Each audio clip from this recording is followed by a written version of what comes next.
Good morning, everyone, all you freeze dryers out there in freeze dry land. Today we're going to play a game show called Will It Freeze Dry? Basically, this is going to be an introductory little video on what can and can't be freeze dried.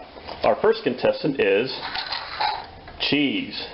Will it freeze dry or will it not? Well, a piece of cheese this big will probably not freeze dry, but however, grated cheese freeze dries great. And this is actually freeze dried cheese.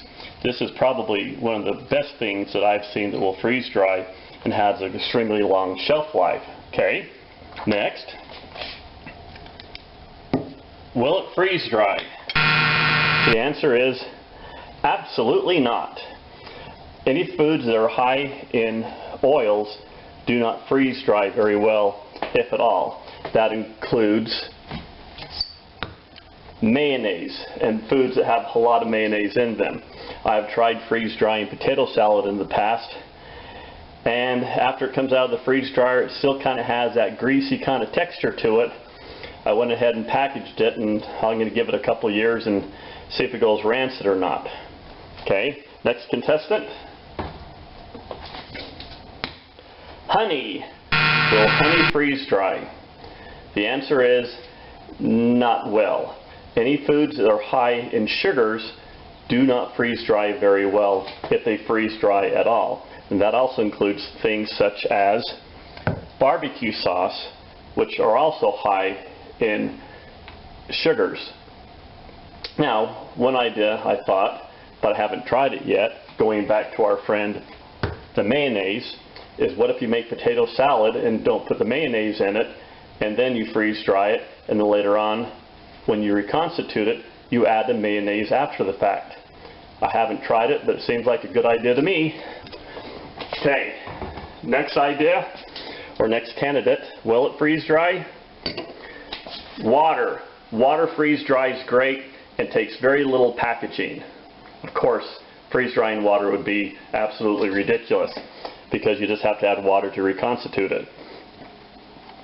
Whatever. Our next contestant is a highly popular candidate, milk. Milk freeze dries extremely well, and it tastes a heck of a lot better than the powdered milk you can generally buy from the store. Our next contestant, sausage. Now, this is sausage that has not been cooked, high in fat. If you're to freeze dry this, it may last for a little while, but not very long. I would suggest with foods such as sausage, bacon, 80% hamburger that have a large amount of fat, to cook them first, squeeze them out, dry them off, try to absorb all the oils, and then freeze dry it. 90% and above hamburger that is cooked freeze dries extremely well. You can also get away with some of these ingredients you can get away with some of these other foods to freeze dry if they're ingredients in other foods.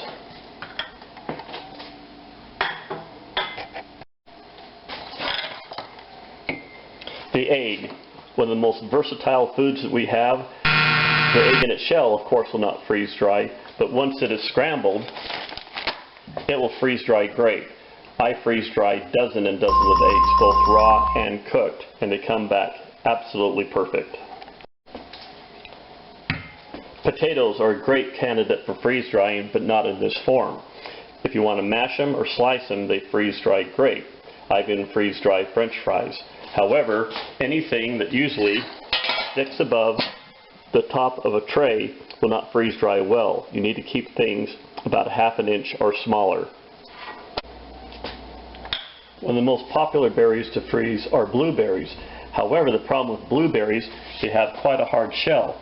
So generally, before doing blueberries, you have to cut them in two or slice them somehow because the moisture cannot get through a blueberry's skin. Another item that will not freeze dry well at all are hot dogs.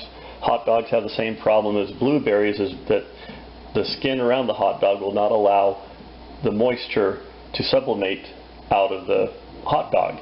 You end up with like a wrinkly looking cigar that looks totally disgusting. Frozen concentrated orange juice.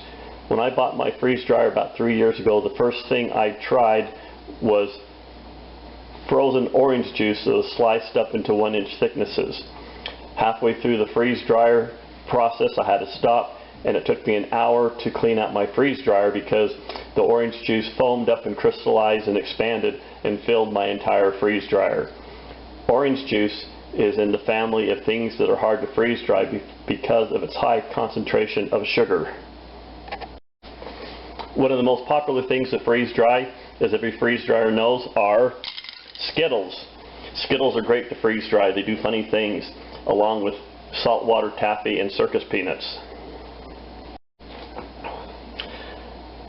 The most popular thing in my family that I freeze dry are apple slices. Apple slices are great to freeze dry. They're so great that I can never keep them in stock. From the dairy aisle, some of the most popular things to freeze dry are yogurts, sour cream, and cottage cheese. All those freeze dry extremely well and have a really good shelf life. Just about every meat you can think of will freeze dry. Sometimes you have to trim the fat. From the seafood section, one of the things I like to freeze dry, and I do quite a bit, is shrimp. One of the things you need to do when doing shrimp, I usually will wash the shrimp to get a lot of the extra ice off of the shrimp that is included by the packaging company, and then I freeze dry those cooked and uncooked. But you have to also make sure you take the shell off the shrimp. You'll find in my pantry lots and lots of nuts that are freeze dried. You'd be surprised how much moisture can be in a nut or in nuts, and the shelf life is really good. Walnuts, pecans are some of the top things that we freeze dry, along with cashews, that package extremely well. One of the exceptions to the rule with foods that have shells on them would be like peas and snow peas. These freeze dry extremely well with the shell on them. These are snow peas. They do really good. In addition to that, broccoli freeze dries great. Shallots and green onions will freeze dry. Different types of squash and eggplant. The problem with eggplant is also going to be the problem with the shell. If you're going to do eggplant, you need to take the skin off of it or just slice it. But because of the thick skin on eggplant, it does not freeze dry well by itself. Tomatoes are a great thing to freeze dry, but before you freeze dry them, you got to pretty much take the seeds out. What we do at our house is we freeze dry tomatoes and then run them through a food processor, and we come up with basically powdered tomatoes, which is great in many recipes that call for tomatoes. Now to get to the serious part. Freeze drying is not the be-all, end-all of preserving every type of vegetable, meat, or whatever you might have. There are a couple of drawbacks with freeze drying, and unfortunately, it's one of my favorite items. This is asparagus. I probably have about 50 asparagus plants in my garden. I love asparagus. I will eat it raw or cooked, steamed, whatever. Fresh asparagus is the best.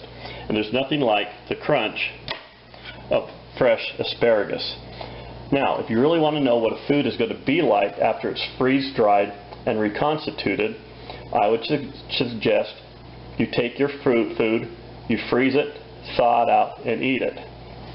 Much like my friend the asparagus, which is fresh, this is a frozen piece of asparagus that I took out of the freezer. It is no longer nice and crisp. And if you try to cut it, it will cut, but it's kind of wimpy, if you know what I mean. This is a piece of asparagus that's been freeze-dried and reconstituted. If you thought the freezer made things wimpy, this is really wimpy. As you can tell, this piece of asparagus was the same diameter of that piece of asparagus when it first started out. So the freeze drying process, as far as asparagus goes, it kind of shrank things down. And it also no longer will have its crispiness. It's gone. During the freeze drying process, basically under vacuum, the vacuum is virtually ripping out the moisture out of the cells of the plant to void the plant of any moisture. So there's a big difference between something that is fresh like asparagus and something that's going to come back freeze-dried. It's not the same texture, but it is the same taste. The best thing about freeze-drying, and what I do the most, is freeze-drying leftovers. Whether it be quiche or guacamole, freeze-dry your leftovers. You'd be surprised how much money you will save a year in keeping and saving your food. Plus, because it's already cooked, when you open it up, you can either eat it right out of the bag or just heat it up again and enjoy it a second time around. I hope you enjoyed this video. Like me if you can.